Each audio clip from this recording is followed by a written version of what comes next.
What up, YouTube? Today we're replacing some really bad brakes on a Ford Expedition. Stay tuned.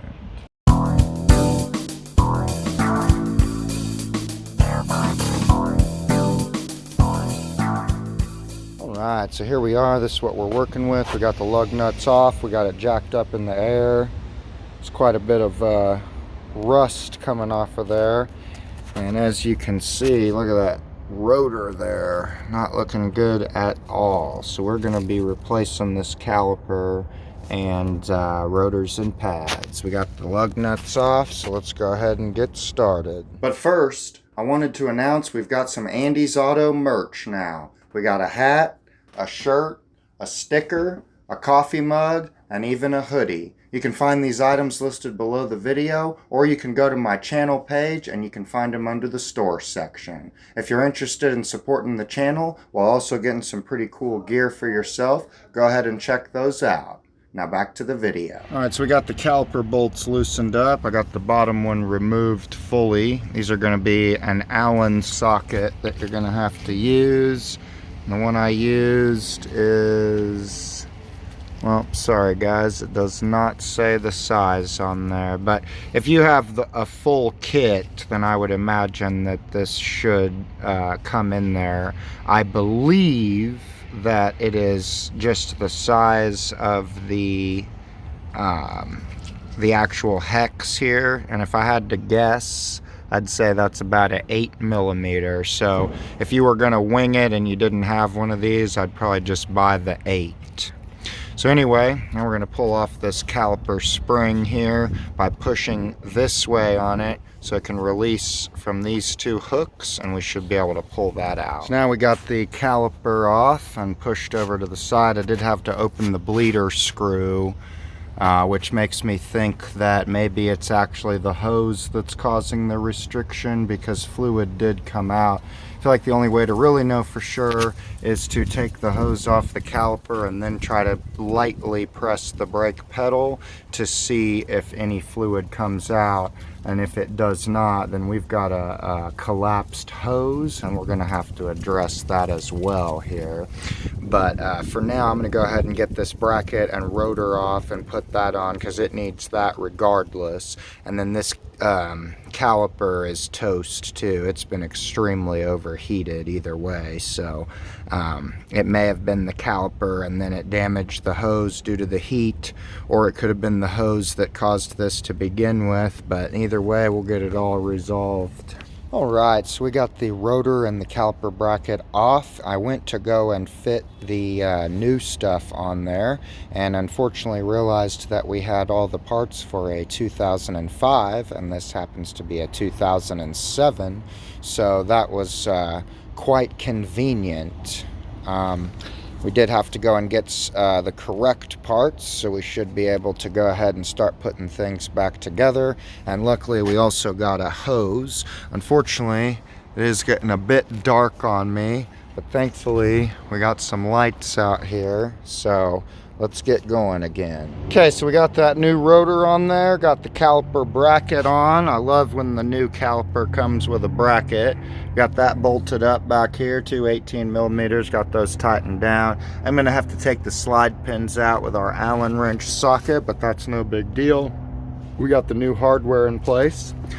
Then we got the new caliper laid out over here with the new pad pushed into the pistons. It's got these clips on it there, so it holds on like that.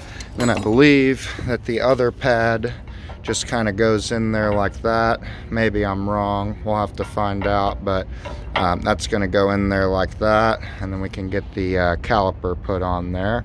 I'll just have to figure out in what orientation do these little hooks fit on there, so stay tuned. Alright, so here we are the next day. Unfortunately, the first time I got wrong parts because the vehicle was entered as the wrong year. Then the second time I ended up putting the caliper on last night and found out after I put it on that the bleeder screw was on the bottom, not on the top. So I ended up just calling it a day. After that, I reached my maximum stress level with the wrong parts on that. So Here we are the next day. We got the correct caliper, and we basically just got right back to the point that we were at in the last clip plus a step. We went ahead and got the pads in place, and we got the caliper on as well as that big spring on. We got our slide pin bolts tightened up and our caliper bolts tightened up, those two 18s. So now we need to get the hose in position on the back of the caliper and tighten that up, and then we're going to bolt it up right here to the knuckle, and then I've already got it kind of loosened up over here so we can get it out fairly easily. So that's the next thing I'm going to do, is put this hose on. So we got this brake line, hose, whatever, going in. And for those who might be a little new to this, sorry my camera won't focus, but you want to put a crush washer under the head of the bolt and then between the hose and the caliper. And those are going to kind of squish when you tighten it, and that's going to create the seal and prevent it from leaking. If you don't do it just like that, you'll probably have a brake leak. Also, there's like a little hat bill looking thing on the brake line or the hose here, and that needs to sit right on top of that little nub sticking up out of the caliper. So now I'm going to go ahead and finish tightening that up, and we'll move on to the next step.